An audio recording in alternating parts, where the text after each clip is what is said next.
Buenos días a todos, mi nombre es Daniela Cerver y damos por iniciada la Mesa de Literatura Española en esta primera sesión que coordino yo. Espero que les resulte interesante, ya tenemos a la mayoría de nuestros compañeros conectados. En el caso de la primera parte de esta mesa, las exposiciones van a estar a cargo de Guillermo Aguirre Martínez, de la Universidad Complutense de Madrid, de Karen Salazar, de la Universidad Autónoma de Zacatecas, de Mariana Casado, de la Universidad Nacional de La Pampa, y yo en el último caso de la Universidad del Salvador. Así que le doy la palabra a nuestro compañero Guillermo para que comience cuando esté listo. Guillermo. Bueno, pues, ¿qué tal? Buenos días. Yo voy a hablar de los vínculos entre el ideario escatológico de Marshall McLuhan y el de Juan Larrea. Voy a leer mi comunicación, no tengo PowerPoint porque, bueno, ya lo he comentado anteriormente con las compañeras, lo había enviado, pero no lo he preparado de ese modo, de modo que lo voy a leer. América se presenta en Juan Larrea en el marco de su conocido milenarismo, motivo que le tuvo ocupado hasta el final de sus días, como la tierra donde, siguiendo una concepción tripartita de la historia, ha de realizarse, en tanto que tercer reino, la edad del espíritu.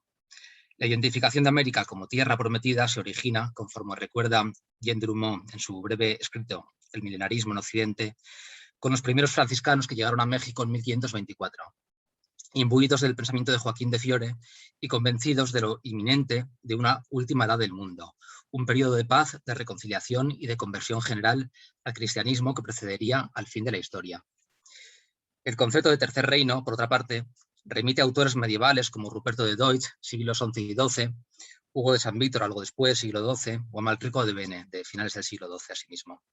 Pero ante todo, remite a Joaquín de Fiore, con su división de la historia en tres edades, padre, hijo y espíritu, relativas en Larrea a tres distintas iglesias, la de Pedro, la de Pablo, que está entendida por Larrea como antítesis de la de Pedro, y vinculada además a la Reforma, y la de Juan, edad del espíritu. Se trata de aspectos que han estudiado en profundidad pues, los especialistas en la materia, que son David Berry, Gabriele Morelli y Juan Manuel Díaz de Guereño. Larrea, en su diario de Nuevo Mundo, un cuaderno de anotaciones iniciado en 1940, meses después de que llegase a México y extendido hasta el año 47, 2 años antes de que se marchase a Estados Unidos con una beca, escribe que es en América donde se ha de fundir el nuevo hombre, sin clases. Su irradiación imperiosa ha de ser de orden espiritual. Hasta aquí la cita. Líneas después se da un desarrollo de estas claves desde presupuestos científicos del momento, si bien saturada de vetas escatológicas. Y aquí dice Larrea: América, la esposa, el vientre de la nueva generación a lo alto. La universalidad se concibe aquí, se acrisola aquí. Todo concurre, material y espiritualmente. América es la psique. Lo que vive y funciona es la unidad entera del organismo, esto es, del planeta, que realiza una función a través de cada uno de sus miembros. La identificación que se plantea en sus trabajos entre mente y materia la estudia a partir de fundamentos que, como se acaba de apuntar, toma de la física y de la biología de su tiempo. Podemos pensar, por ejemplo, en Poincaré, en Sherrington, o algo después, y estrictamente contemporáneo a Larrea, en Julian Huxley, que es hermano del novelista de Aldous Huxley. Julian Huxley, que en 1927, en un libro que es Religión sin revelación, profundiza en la consideración de que la conciencia humana está hecha de la misma sustancia que el universo. El ser humano tiene la posibilidad, por tanto, de tomar el control de esa red de pensamiento y tornarla autoconsciente. Ese testimonio lo recuerdan Martín Baña y Alejandro Galiano en las páginas de un estudio al que luego más adelante volveré. Si bien Julian Huxley, abraza esta cuestión desde una línea inmanente, Larrea en sus ensayos lleva la problemática hacia un orden de reflejos trascendentales, tal como se expone en pasajes como el que sigue, perteneciente a la carta abierta a Jack Lipschitz, que es un escrito decisivo que escribe en el año 54, cuando estaba en Estados Unidos, lo escribe además en inglés. Y se trata de un pasaje que no deja de ser solo uno de entre algunos otros de similar orientación, en la que Larrea escribe, y cito, que si se han abierto las puertas infernales, están a punto de abrirse las de la entidad cósmica que ha de conferir sentido trascendental a la conciencia de la vida en el hombre. Está aquí la cita. Y con esto se empieza a plantear o a presentar en este texto el ideario escatológico que voy comentando. En la carta abierta a Lifshitz, asimismo, Juan Larrea, en referencia a las esculturas de quien fue su amigo desde que lo conociera en París a comienzos de los 20, en concreto en el año 23, que fue cuando se lo presentó Vicente Huidobro, hace alusión, cito, a la presencia real y efectiva de una nueva dimensión, estado o especie de vida extraindividual, suprasocial y transconsciente, es decir, espiritual. Porque así como la supuesta disolución matemática por los desiertos del abstracto está conduciendo al beneficio de la energía intraatómica, así la abstracción poética en la entraña de sus refinados caleidoscopios hace posible el advenimiento a conciencia y la implantación de las vivencias esenciales de la heredad del hombre. ¿El paraíso?, se pregunta Larrea. Todo esto en relación con la idea de Larrea de que todas las esculturas de Jacques Lifshitz de algún modo testimoniaban el paso de una desmaterialización que ahora comentaré, ¿no?, en qué consiste. Lo cierto es que Larrea, a esa pregunta, el paraíso, ¿no?, ya se había respondido a sí mismo en precedentes escritos, sin ir más lejos, en esas mismas páginas del diario del Nuevo Mundo, cuando, tras haber apuntado en un pasaje explícito en su significación de que la materia no existe, pues solo existe la energía, son palabras de Larrea, concede a esta última un sentido trascendental. Se trata de un aspecto que no necesariamente o no solo ha de vincularse a una idea, como en Julian Huxley, de autotrascendencia, dadas sus recurrentes referencias a un orden en la rea trascendente, o incluso a la noción de un Dios vagamente precisada o suavizada bajo la forma, así lo leemos en su libro Luz Iluminada, de un Dios dinámico. Con esto se perfila de algún modo lo que yo comprendo como un materialismo o monismo trascendental en la rea.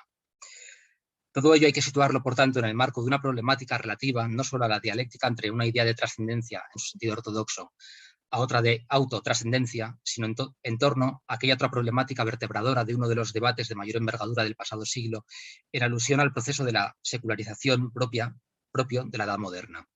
Y con ello hago alusión a todo el orden de ideas trabajado sobre todo por Hans Blumenberg en su libro Legitimación, ¿no?, de legitimización de la Edad Moderna, y a su diálogo con otros autores, ¿no?, que estaban en una posición contraria, como Vogelin o Jacob Taubes, etc. En lo relativo a esta cuestión, necesariamente, hemos de regresar a Julian Huxley, quien en un texto de 1957, titulado como Nuevos, o traducido como Nuevos odres para un nuevo vino, acuña el término transhumanismo para hacer alusión a que, y cito, la especie humana puede, si se lo propone, trascenderse a sí misma, según recuerdan los ya citados Martín Baña y Alejandro Galiano en el prólogo a la edición en español del estudio editado por Boris Groys sobre el cosmismo ruso. Ahora bien, como señalan los recién nombrados autores Baña y Galiano, en la elección del término posiblemente, la elección del término transhumanismo por parte de Huxley, posiblemente haya influido la lectura por parte del autor de Huxley del libro El porvenir del hombre, de Teilhard de Chardin. Es un autor al que había traducido Julian Huxley, en cuyo capítulo del prehumano al ultrahumano se lee, y cito a Chardin, se lee que el punto crítico de la reflexión planetaria, fruto de la socialización, lejos de ser una mera chispa en la oscuridad, representa nuestro paso, por traslación o desmaterialización, a otra esfera del universo. No es el final del ultrahumano, sino su adhesión a algún tipo de transhumanidad en el corazón último de las cosas. Hasta aquí la cita. La sentencia, un híbrido entre ciencia y escatología propio de la época, ha de vincularse a su vez con el concepto de noosfera en relación con la idea de una consciencia supraindividual. Se trata, ese término de noosfera, de un concepto que Teilhard de Chardin toma de Vladimir Vernadsky, lo que nos pone en relación con los precedentes inmediatos del cosmismo ruso, entre cuyos componentes encontramos a un Tsiolkovsky que plantea el concepto de panpsiquismo, que es un concepto, ¿no?, que está presente en el título de mi comunicación. Relativo, ese término de panpsiquismo, y cito, a la búsqueda personal de trascendencia individual en un todo cósmico, según recuerdan de nuevo Baña y Galiano, quienes además añaden que para Muraviov, Tsiolkovsky y Bogdanov, todos ellos autores del cosmismo ruso, un pensamiento es un proceso material que emerge en el cerebro humano. Y este proceso está ligado desde el principio con otros procesos cósmicos. Es decir, entre la razón y el mundo no hay una ruptura ontológica. El cerebro humano es parte del universo y por eso puede participar activamente en la organización del cosmos en su totalidad. Son ideas, hasta aquí la cita, son ideas estas últimas que anticipan la creencia de Marshall McLuhan, cuyo pensamiento vamos a abordar a continuación, relativa a que el ser humano se convertirá en una forma orgánica de arte. Esta idea de la conversión del ser humano en una forma orgánica de arte es un ideario activo además en Juan Larrea, que como en el teórico canadiense McLuhan es comprendido en un sentido metafísico. Más allá de esto último, lo decisivo es, una vez más, encontrar que frente a las teorías inmanentistas de Huxley o de los autores cosmistas, Juan Larrea traza constantes puntos de fuga que adoptan la forma de un monismo trascendental. En este sentido, Larrea tan pronto deifica a la psique en un molde de pensamiento propio de los modernos gnosticismos. A eso ya me he referido cuando he hecho referencia a Voegelin y compañía, y su debate con Hans Kelsen y a través de Kelsen de algún modo con Blumenberg. Como decía, traza constantes puntos de fuga que adoptan la forma de un monismo trascendental. En este sentido, Larrea deifica la psique desde relaciones simbióticas entre lo físico y lo metafísico y desde la idea de una autotrascendencia proyectada sobre la forma general de un Dios dinámico, energético, o en sus términos, red psíquico-espiritual de conocimiento, como se apoya también, a su vez, sobre fórmulas más ortodoxas para referirse a la idea de trascendencia, si bien saturadas de ambigüedad. Es este orden de cosas el que permite establecer puntos de convergencia entre su ideario y el de McLuhan, inclinado como el del Vasco, como el de Larrea, hacia el acosmismo, en tanto niega en última instancia el mundo material porque lo reduce a energía, si bien acaso desde una menor ambigüedad de los términos que aquí comentaremos o comentamos. Centrados, por tanto, ya en la figura de McLuhan, en la entrevista que concede en el año 69 a Eric Norden para la revista Playboy, el autor, en un pasaje notablemente próximo al esquema del pensamiento de Larrea, expone, con apoyo de en una terminología que ya no es la saturada de referencias teológicas de Larrea, sino la procedente del ámbito de la comunicación, expone la siguiente consideración. Perdón. Y cito el testimonio extenso de McLuhan. Se pregunta, ¿por qué no remitir un pensamiento a través del cual una conciencia global se vincula a un ordenador global?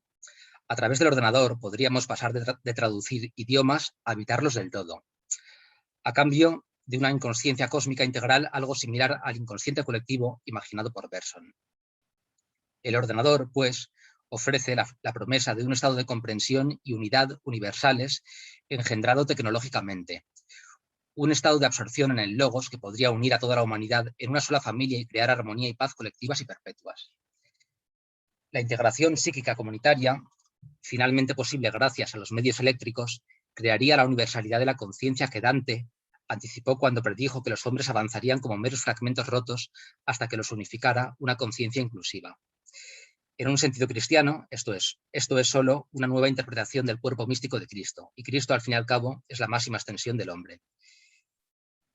Conviene recordar en este punto que hasta aquí la cita, conviene recordar en este punto que para McLuhan el vínculo entre la mística, la teoría de la comunicación y las teorías de la física nuclear moderna más avanzadas es absoluta. No hay que olvidar que McLuhan era un católico converso, ¿no? Y más allá de ello, aquí se ve muy claramente cómo todas sus ideas escatológicas llegar hasta un punto quizás, ¿no? O así lo parece enajenado. McLuhan tenía en su contra toda la actividad, a todo el colectivo científico del momento, ¿no? E incluso desde su idea de que el medio es el mensaje, ¿no? La idea de que el medio es el mensaje se puso también en contra, por ejemplo, de Umberto Eco, que desde su semiología no podía participar de esta relación. Por lo demás, la electricidad, entendida como pura información, posee una naturaleza espiritual en un sentido, y esto lo subraya él mismo en esta misma entrevista, puramente místico. En esto también hay una relación con Larrea, ¿no? Que comprende que la luz como energía, y la energía, de nuevo, la comprende como objeto puramente espiritual. Cercano a este punto al planteamiento de Larrea relativo a la superación de una inteligencia racional individual por una colectiva reticular, deriva expuesta a partir de una terminología sacralizada, según se ha dicho, relativa a la revelación del logos como espíritu y este como luz. McLuhan hablará de un mundo mosaico donde el espacio y el tiempo son vencidos, un mundo simultáneo, de todo a la vez, donde todo resuena con todo lo demás como si de un campo eléctrico se tratara. Un mundo donde se genera y percibe la energía no gracias a las conexiones tradicionales que crean procesos de pensamiento lineales, causativos, sino a una conciencia integral sinestésica. La nueva sociedad, continúa McLuhan, será una única integración mítica, un mundo resonante similar al de a la vieja cámara de ecos tribal, donde la magia volverá a vivir, un mundo de percepción extrasensorial. La electricidad hace posible, en un futuro cercano, una amplificación de la conciencia humana a una escala global, sin ningún tipo de verbalización. Hasta aquí la cita. Siempre sin dejar de lado la orientación trascendental que concede a este curso conforme a su idea de que el misticismo es la ciencia del mañana que soñamos hoy.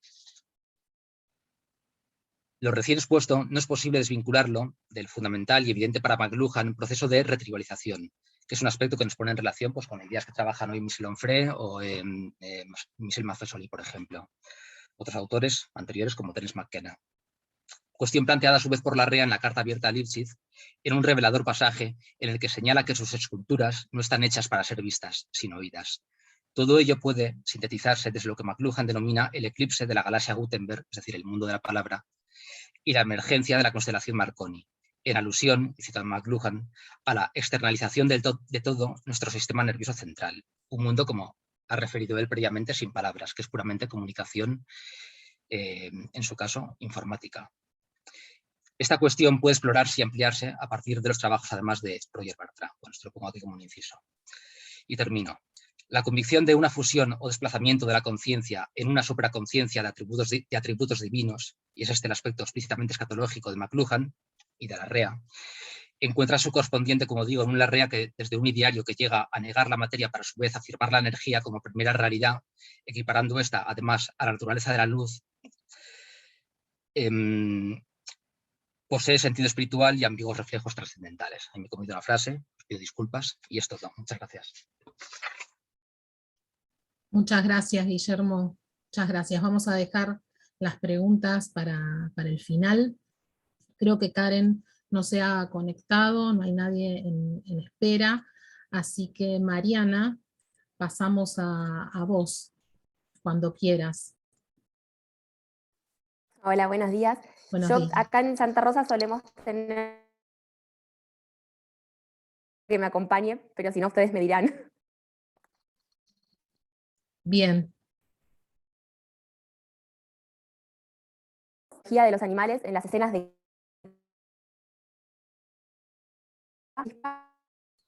Sí, no se te está escuchando bien, Mariana. Nos aparece la nota de que tenés dificultades de conexión. Ahora tampoco.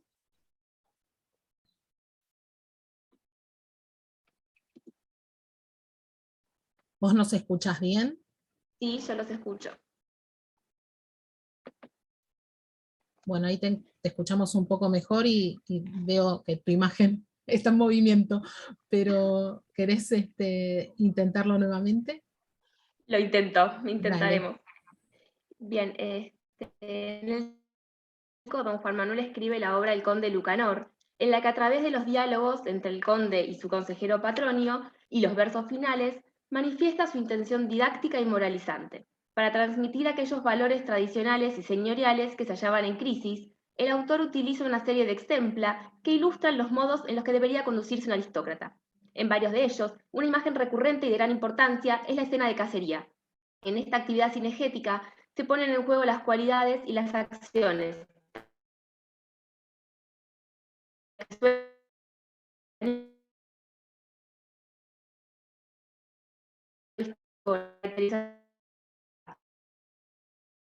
no está dada tanto por los hechos o datos científicos, sino que resulta de una amalgama de las creencias, de la fe y de la organización social de la época. En este trabajo rastreamos los animales, ya sean víctimas o victimarios de la caza, y analizamos su uso simbólico en el marco de la obra.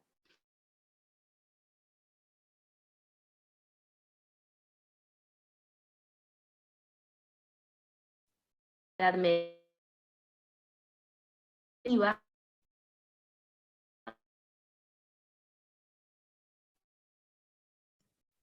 Discúlpame, Mariana, se está cortando mucho. No te escuchamos bien. Disculpa.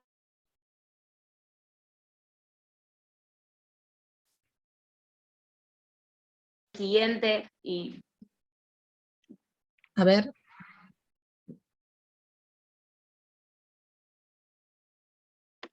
Saco el video. Sí.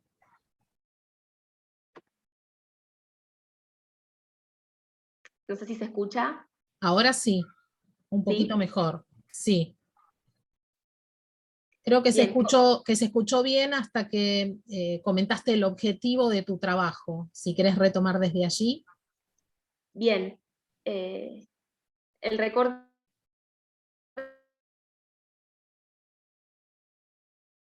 El halcón, el ciervo, el perro, el caballo y el águila.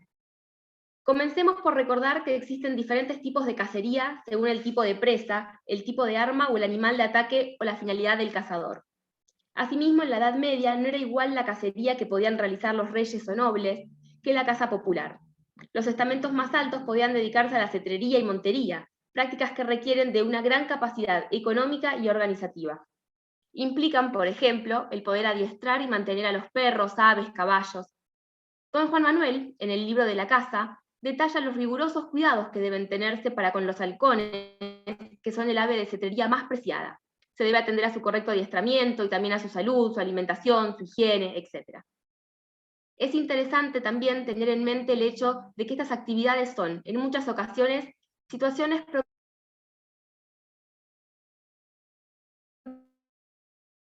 conspiraciones, etc. Así veremos en el Conde Lucanor cómo las escenas de caza obtienen un significado simbólico, no solo por los animales involucrados, sino también por las acciones y actitudes de los hombres que en ellas participan. Debido a que nuestro foco de interés está centrado en la caza nobiliaria, es menester considerar, además de los recursos que esta clase posee, la concepción de la caza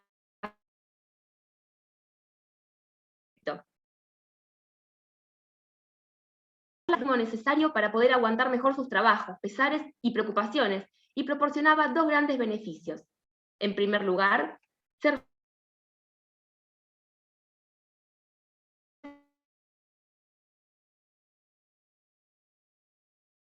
pesares,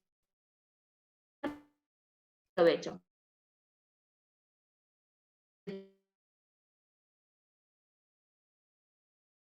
Y servidoras requiere todo un elenco de conocimientos. Fin de cita.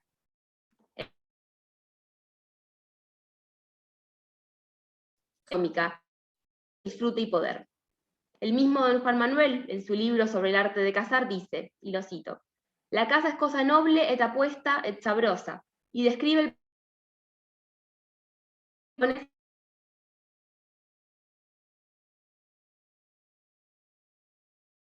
lectura de las escenas de caza en el Conde Lucanor, relacionadas a la dialéctica entre amistad y enemistad, y como metáfora de escenarios políticos, y define a la cacería como una relación despiadada al otro. Con respecto a la amistad, lazo pragmático y necesario para la supervivencia, es una práctica opuesta a la caza. En una cacería se valen de engaños, trucos y ataca al otro y demuestra que no pretende construir alianzas,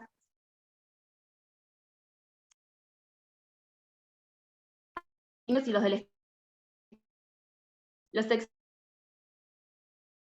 interprete estos enfrentamientos como defensas de los valores y del estatus de los nobles.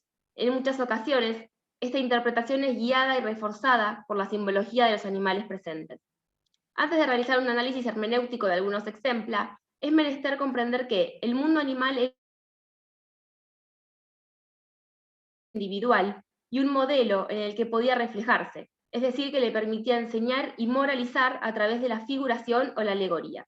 Es con esta intención didáctica y moralizante que don Juan Manuel representa a la fauna en su obra, y es doblemente formativo. En el pretende educar al conde Lucanor a través de las historias de su consejero Patronio, y en el espacio extraliterario espera instruir a la clase noble en general sobre el honor, los valores y las obligaciones de su estatus. Recordemos además que durante la Edad Media la carga simbólica otorgada, ya sea real o ficticio, es una compleja composición en la que se unen diversas creencias, las preexistentes y las del momento medieval. Rodrigo Esteban explica que en esta época se combina la herencia pagana, las construcciones conceptuales del cristianismo y las ideas de la sociedad feudal. Focalizamos nuestra atención en algunos animales que tienen una valoración positiva.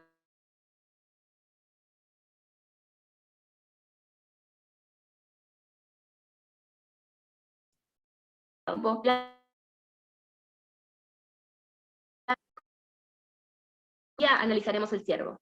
Vamos con el halcón entonces. En el libro de la casa, don Juan Manuel se dedica a explicar a los halconeros cómo tratar con halcones para que formen un buen equipo de caza, cómo adiestrarlos, alimentarlos, curarlos.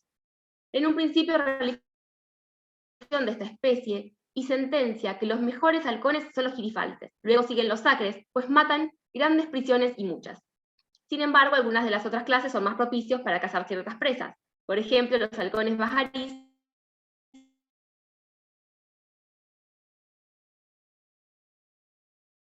no están plasmadas en su libro, o aquellas que no les son prácticas para un halcón o determinada situación. Es decir, que deberá ser un sujeto capaz de visualizar el problema y resolver por sí mismo. La cetrería no es una práctica sencilla, pero sí es, y cito, y más apuesta. El adiestramiento del halcón, que debe entender que está en poder del hombre. Esto refuerza la idea de que la cetrería era una práctica nobiliaria y que en ella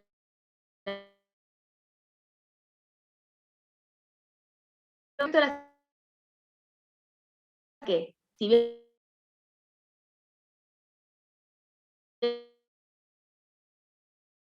en algunos casos, debido a oportunos.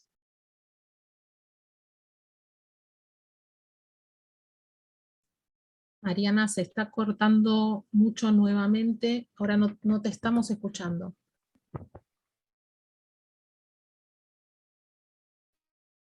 Mariana.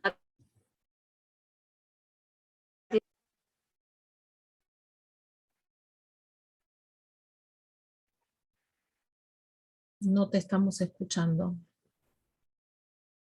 Se desconectó, ¿verdad? Sí, qué pena.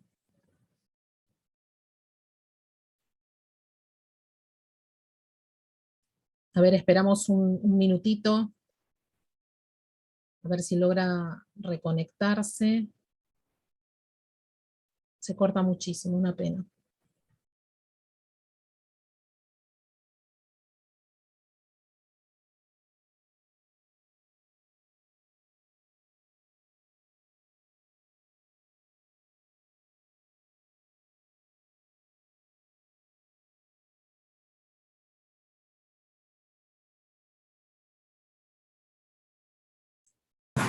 Hola, ¿qué tal? Hola, Nora. Yo soy amiga y trabajamos juntos con Mariana y me está avisando que no se puede conectar ni por Wi-Fi ni con los datos móviles. Ay, qué pena. Iba, Bueno, iba a intentar conectarse de vuelta, pero se está complicando.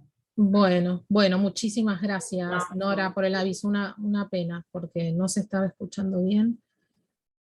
Bueno, entonces, no sé si les parece, quizás ella puede volver a conectarse y retomar al final el trabajo. ¿Te parece, Mariela, que continuemos? Sí, justo te estaba escribiendo eso, quizás darle un minutito a ver si resuelve el problema de conexión. Sí. Y lo otro que les iba a sugerir es que todos apaguemos la cámara, porque a veces también los datos que a ella le bajan le restan cuando ella esté exponiendo. De acuerdo, perfecto. Lo haremos así. Entonces espero un minutito y si no ya leo yo porque Karen no se ha presentado. Así que la última lectura de esta primera sección es la mía.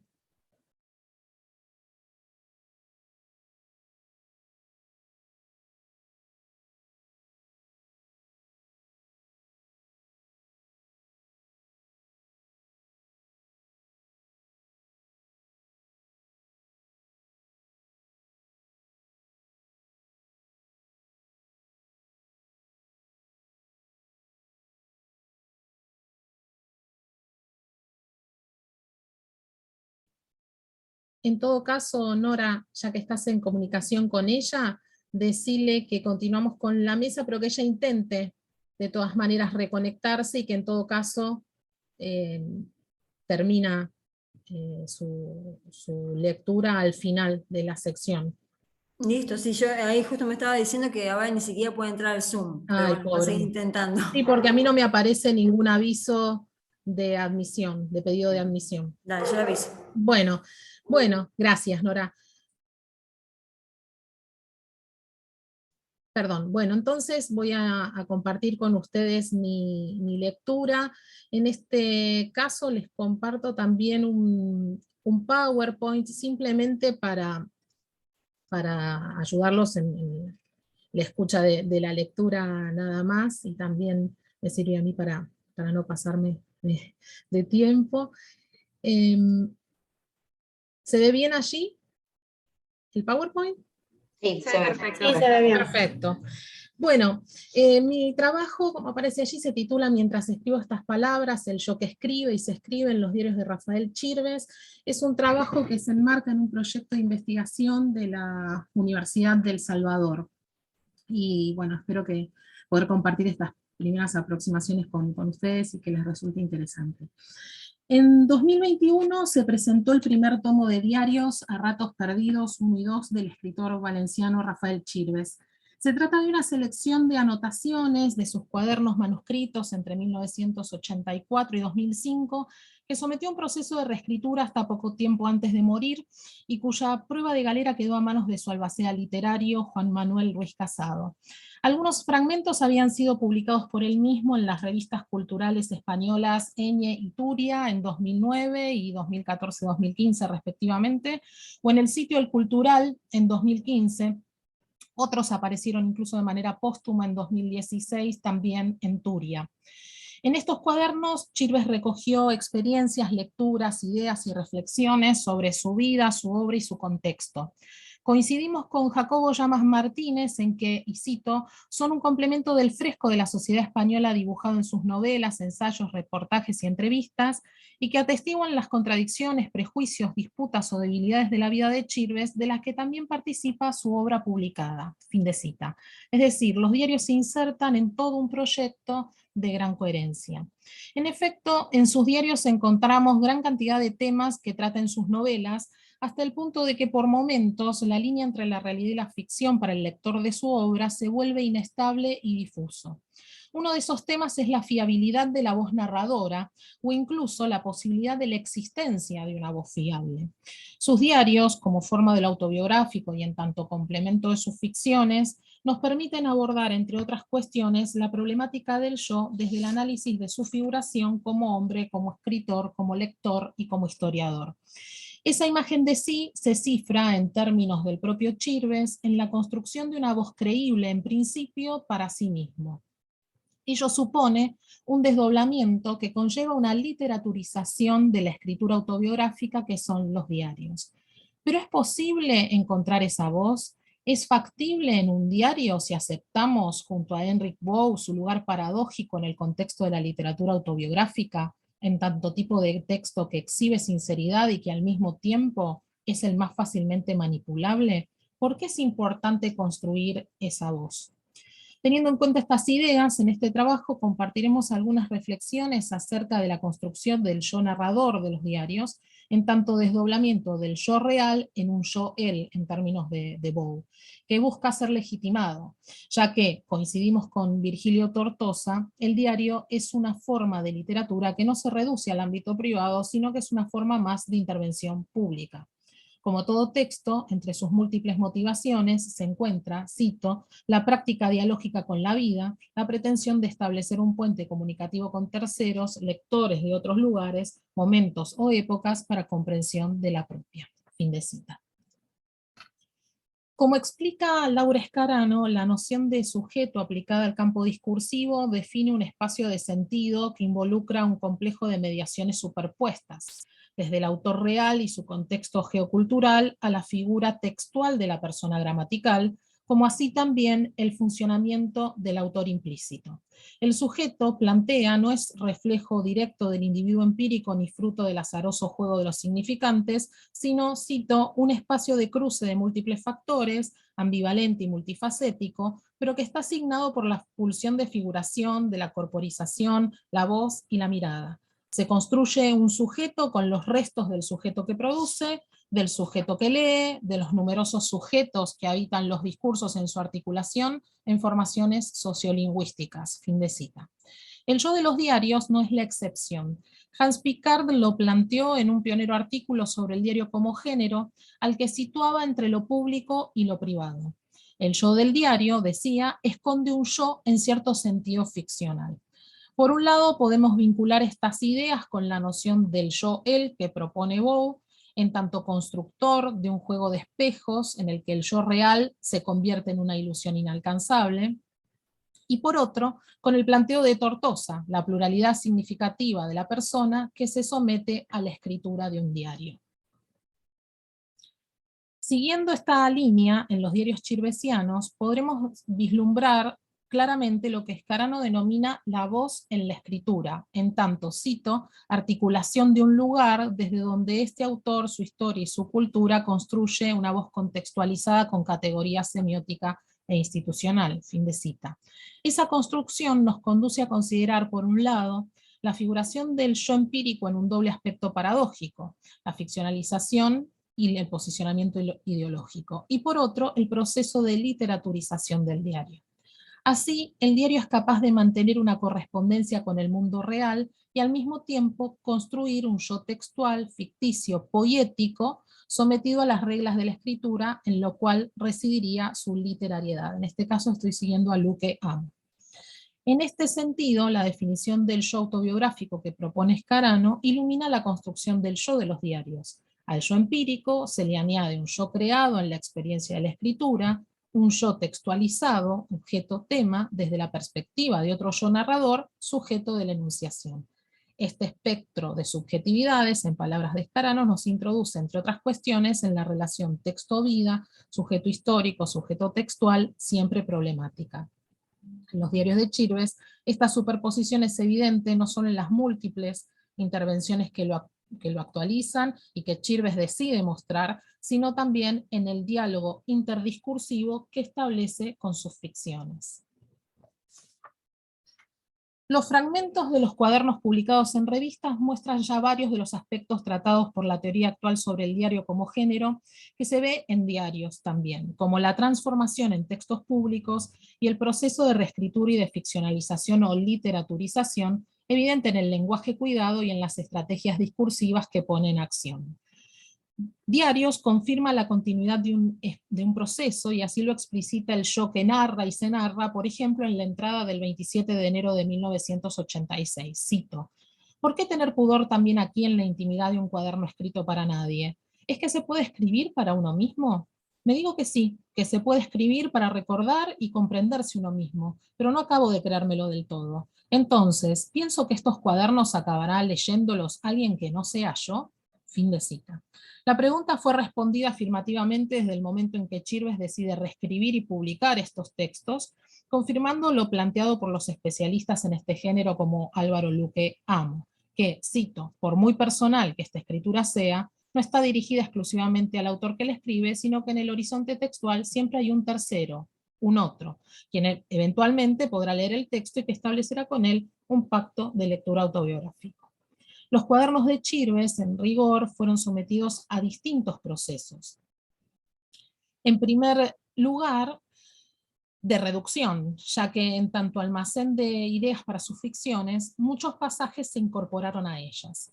Se refiere a esto de manera teórica, como idea para poner en práctica, en la entrada 12 y 13 de diciembre de 1987, mientras escribía Mimum, su primera obra publicada.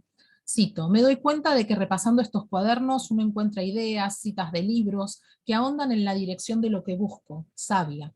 Me digo lo que me digo siempre y nunca cumplo. Tengo que escribir menos acerca de sentimientos, expresar menos opiniones y contar más anécdotas. Tranche de vie, anotar diálogos. En las anécdotas, en los diálogos, en esos fogonazos o rebanadas de la vida, están los materiales que luego puedo elaborar. Sin embargo, siempre acaban pareciéndome intrascendentes y no llegan al papel. Fin de cita.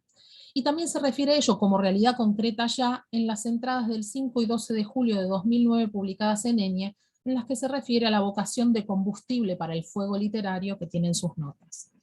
En segundo lugar, el proceso de reescritura para cumplir con algún pedido, por ejemplo, de Enie o Turia. En los fragmentos publicados encontramos explicitados estos encargos.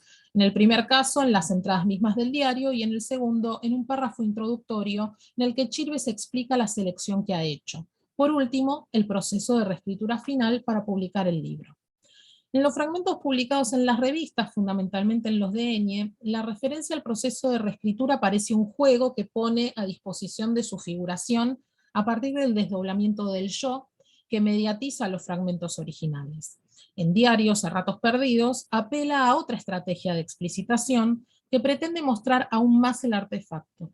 La inclusión de notas, entre paréntesis y cursivas, fechadas en el momento de la reescritura o marcadas deícticamente. Cito: mientras paso esto en limpio por enésima vez, 2014, mientras paso por enésima vez a limpio el texto, 2014, PS, algún tiempo después los periódicos informaron que, etc. Estas inclusiones a modo de postdata para Bow son un recurso para afianzar la idea de sinceridad de la voz narradora y por lo tanto, agregamos, de su credibilidad. Pero considerando que son intervenciones en el texto del pasado, desde el presente de la reescritura en vistas de la futura publicación, pasamos en términos de Bow de la sinceridad auténtica a una sinceridad manipulada de cara a los lectores. ¿Podrían interpretarse estas inclusiones entonces como el diario del diario? Así, el texto es intervenido al menos de dos maneras. Por un lado, puliendo el lenguaje de los cuadernos, la materia en bruto, a la que se refiere en la entrada del 12 de julio de 2009 publicada en Eñe, e incluso su formato, haciendo desaparecer convenciones propias del diario, por ejemplo, no siempre hay fechas en las entradas, no hay registros diarios, entre otros. Por el otro, agregando notas postdata en unos diarios que se van revelando como literatura por su estilización y por la convivencia de la realidad y la ficción. Es decir, siguiendo a Luque Amo, los diarios se desarrollan textualmente con los mismos mecanismos de la ficción y no son leídos exclusivamente como documento. Cito: el diario, además de por lo que dice, también es leído por cómo se dice, y es ahí donde radica el secreto de su literariedad. Fin de cita. En este proceso también expone también expone de manera clara el rol fundamental del tiempo en el diario como género. Según Bow, el factor temporal facilita la distinción entre los yo que participan del juego de espejo al que aludimos. Es decir, deja en evidencia que la escritura de los cuadernos implica una reescritura del yo que escribe y se escribe, de manera que el desdoblamiento original entre el yo real y el yo él se duplica, y lo hace desde su posicionamiento como sujeto, desde su emplazamiento ideológico, también sometido al fluir temporal. Chilves reflexiona sobre este desdoblamiento del yo, pero lo atribuye al sufrimiento de la escritura de uso público, sean novelas o artículos. Cito: la frialdad de la letra de la máquina de escribir antes y del ordenador ahora, a diferencia, se refiere de la escritura a mano de los cuadernos, me ha permitido buscar una voz que solo he llegado a creerme cuando me ha parecido escritura de otro. No me fío de mi letra porque desconfío de mí. Esto lo plantea en el final de la entrada del 5 de julio de 2009 publicada en Eñe. Una idea que se repite en los diarios publicados a ratos perdidos, en la entrada de 1986 titulada Otro día de abril, y que podríamos aplicar a la reescritura de estos cuadernos. Cito: me gustaría mucho ser capaz de escribir en serio a mano, pero me resulta imposible. En cuanto escribo algo que no sea estrictamente personal o trivial, necesito la distancia que me da la máquina de escribir. La máquina me permite un estilo ajeno, de alguien que sabe más que yo, mira mejor que yo. Fin de cita. El desdoblamiento en los diarios, entonces, sería una consecuencia lógica de la reescritura en vistas de la publicación. En ninguno de los casos, ni en las novelas, ni en los ensayos, ni en los diarios reescritos, Chilves abandona su permanente búsqueda de una voz creíble y de una mirada desde la cual abordar la realidad. Ello se advierte de manera relevante a través de los modelos espejo que elige, primero como hombre y lector, luego como escritor, otros diaristas, otros novelistas, otros historiadores, objetos de una infinidad de reflexiones metaliterarias sobre la escritura de diarios y de novelas, géneros que se encuentran en la concepción de los cuadernos como reservorio de material para sus ficciones. Así, la relación literatura-vida aparece en sus diarios excediendo los límites de la discusión del realismo literario tradicional con la que se identifica. Dice en la entrada del 10 de mayo del 2006, publicada en Turia 2016, póstumamente: la vida se empeña en repetir los esquemas que le regala la literatura, y continúa: la vida sigue sin apartarse de un ápice del guión marcado hace muchos siglos. La literatura nos lo ha ido contando en cada época. Cada hornada de jóvenes que llega a escena cree representar una nueva obra cuando resulta que repite viejísimos papeles. Fin de cita. En Diarios, en una extensa y fragmentaria entrada que titula Años 1998-2000, plantea que la literatura debe, cito, proporcionarle al lector instrumentos que le ayuden a dotar de sentido su vida, situarlo en el mundo, ponerlo ante esas contradicciones que solo a él le compete enfrentar. Fin de cita. Como los personajes de sus ficciones que escriben diarios y cuadernos, el personaje que crea el yo para expresarse en el tono adecuado, en términos de Fernando Valls, busca construir su propia identidad con dosis de autocrítica, pero también de autojustificación. Entre esos polos oscila la escritura supuestamente íntima en una búsqueda de legitimidad que termina revelando la vocación de compartir lo escrito. En la entrada recientemente citada alude a ello en una reflexión sobre el narrador en tercera persona. Cito: la tercera persona convierte el relato en destino. Un pueblo, una clase, cualquier grupo son una narración. Toman forma por el hecho de que alguien los agrupa bajo una palabra que los incluye, al tiempo que excluye de ese enunciado a los demás. El problema es la legitimidad del narrador. ¿Quién es él para narrar? ¿Quién para incluir y excluir? Para tomar un camino u otro. ¿En nombre de quién y con qué derecho lo hace? Fin de cita. Aunque los diarios son narrados, como es esperable, en primera persona, este tipo de preguntas siguen siendo válidas. ¿A quién o a quiénes incluye o excluye el yo? ¿Qué calla? ¿Cuánto hay de literaturización en lo que cuenta? ¿Logra ser una voz creíble? ¿Por qué es tan importante para el autor implícito que lo sea? Los lectores de Chirves, un escritor tan reacio a la exposición pública, ante la publicación de los diarios, en los que expone además crudamente su vida privada, nos preguntamos por qué decidía hacerlo. Considerando que se asume como un escritor comprometido y que elige la literatura como instrumento de su praxis histórica, en relación con su formación como historiador, tal vez la respuesta sea que sus diarios responden a la pretensión de diálogo que señala Tortosa en este género y a la voluntad de intervención pública que lo animan también como autor de ficciones. De allí la preocupación por construir una voz y una mirada creíbles tanto en la novela cuanto en los diarios. Así, el diario participa de la disyuntiva de la literatura, en palabras de Chirves: ayudar a levantar el retablo de las maravillas que encandila o intentar echarlo abajo. En efecto, en sus ficciones y en sus diarios, elige echar abajo el retablo de las maravillas, y para ello debe encontrar una voz propia y fiable, un estilo, en términos de Valls. En fin, una voz en la escritura que pretende ser legitimada. Muchas gracias.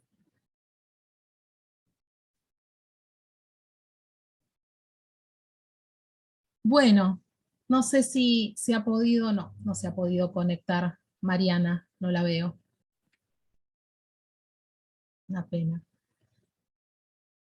Bueno, si les parece, siendo que está finalizada esta primera sección, lamento muchísimo lo de Mariana, no sé si alguien quiere hacer alguna pregunta.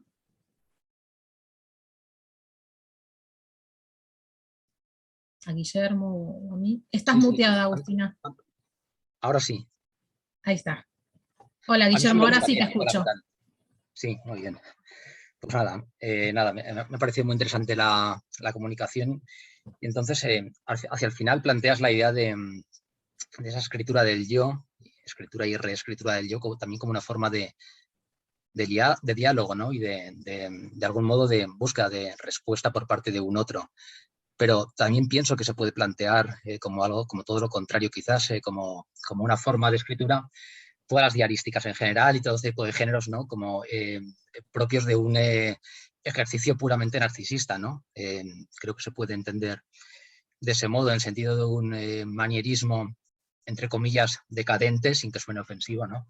Manierismo decadente en tanto que hay, bueno, pues lo que tengo apuntado, no está tomando algunas notas, en un sentido que Aristóteles expone como un rasgo de la melancolía, ¿no? Una imposibilidad de salir de sí, un ahondamiento constantemente, una contemplación de sí mismo, que de algún modo delata una incapacidad, ¿no? De contacto con el mundo. Es decir, frente a la idea de diálogo que propones, ¿no? De escritura del yo para volcarme de algún modo, para tener un contacto con el exterior, sí se lee como un ejercicio narcisista y como un ejercicio de contemplación de sí mismo, en un sentido también, como digo, de refinamiento estilístico, que tiene que ver, por supuesto, con todo el tema de la reescritura, llevaría a un resultado contrario, que sería la imposibilidad de salir de sí, y cuanto más introspectivo es ese ejercicio, mayor es la brecha, ¿no? respecto del mundo exterior.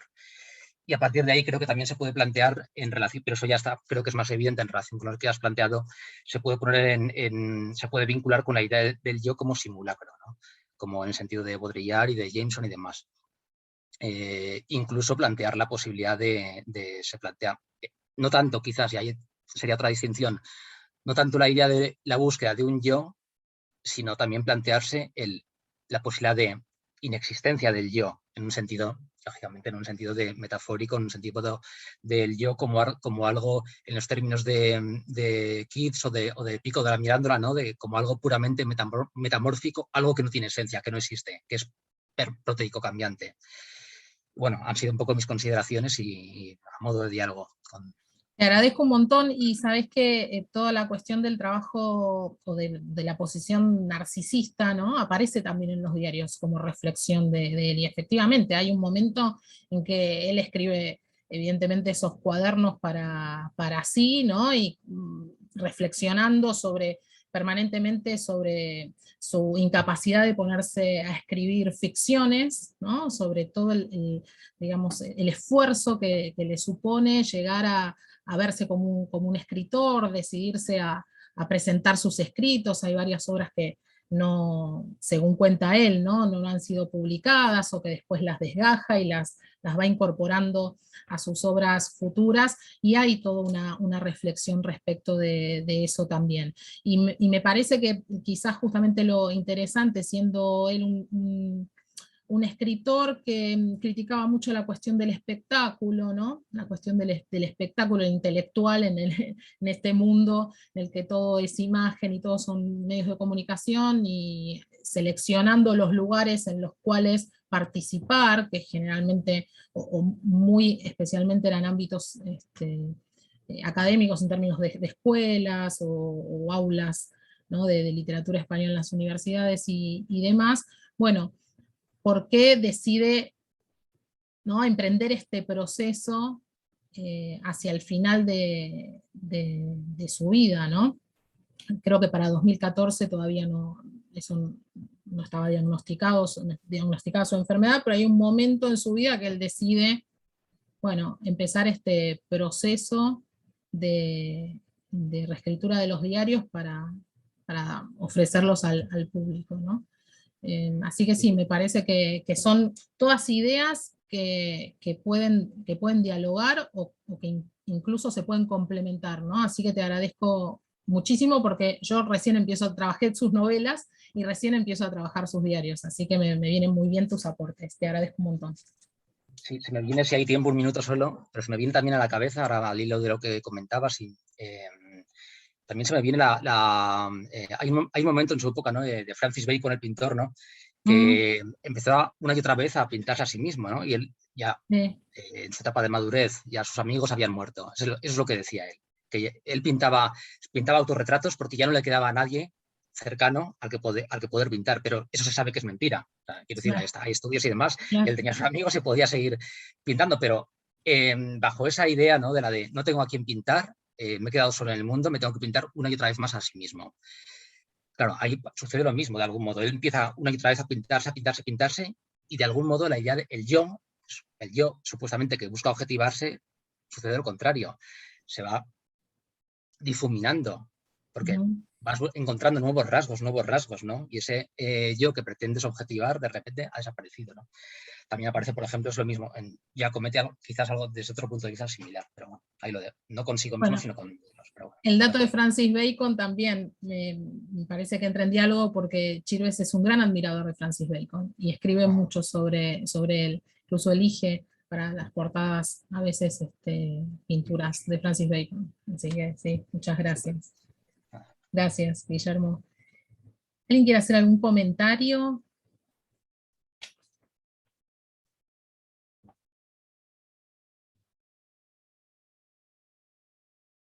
¿Algún otro comentario? Yo quedé sorprendida con tu presentación, Guillermo. Realmente me excede toda esta cuestión, así que fui anotando un montón de ideas para enriquecerme. No sé si alguien quiere aportar algo, ¿no? Mariana no se ha conectado. Bueno, Me parece entonces que damos por cerrada, ¿no? Mariela, ¿te parece la primera sección? Entonces, hacemos un cortecito para el inicio de la segunda, ¿les parece bien? ¿Estás de acuerdo, Mariela? Sí, está muy bien. Lo que no sé es si la segunda parte que la va a coordinar Ludmila, si la va a grabar ella, que me estaba preguntando cómo, o si te mantenés vos en la grabación. Quizás sea bueno hacer un corte, una pequeña pausita y subir 2 grabaciones. Sí, perfecto. Yo, si quieren, corto esta e inicio la siguiente, no hay problema. Ay, perdóname, no había visto tu mensaje. Sí, iba a preguntarte eso porque tengo problemas con la grabación. No voy a poder, o no sé si directo a la nube, esa era mi duda. Si me podés hacer el favor de grabar la voz, No hay problema. te lo agradecería muchísimo. Muchísimas gracias. No hay problema. Bueno, hacemos un corte, entonces, no sé, ¿les parece 10, 15 minutos? Sí, Sí, no, bárbaro. De acuerdo. Hasta luego a todos. ya, muchas gracias. Hasta luego.